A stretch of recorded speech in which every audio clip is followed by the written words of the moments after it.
তৈরি হতে হবে।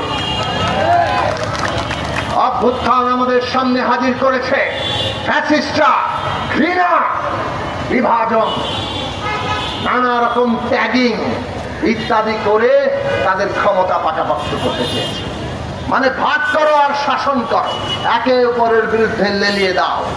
বাংলাদেশের নাগরিকের মর্যাদা প্রতিষ্ঠার বদলে আজকে যারা ধর্মের নামে, আজকে যারা জাতির নামে কিংবা লিঙ্গীয় পরিচয়ের নামে যারা বিভাজন তৈরি করতে চায়, ট্যাগিং তৈরি করতে চায়, যারা নানাভাবে ঘৃণা উৎপাদন করতে চায়, যারা মানুষকে অপমানিত করে, মত তৈরি করে নিজের মত চাপিয়ে দিতে চায়, এই সমস্ত জবরদস্তিকে অভ্যুত্থান না বলে দিয়েছে।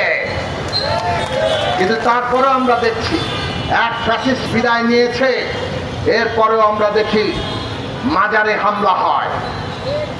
আমরা দেখি ধর্মের নাম নিয়ে তারা বিভিন্ন সংখ্যা অর্ধেক থেকে কম অন্য ধর্মের জনগোষ্ঠীর উপরে হামলা করে।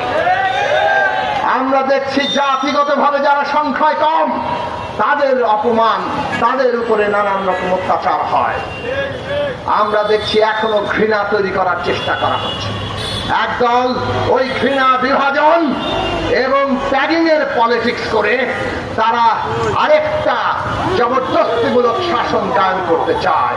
অভ্যুত্থান পরিষ্কার করে বলে দিয়েছে, এক ফাঁসিবাদের বদলে অন্য কোনো জবরদস্তি বাংলাদেশের মানুষ সহ্য করবে না।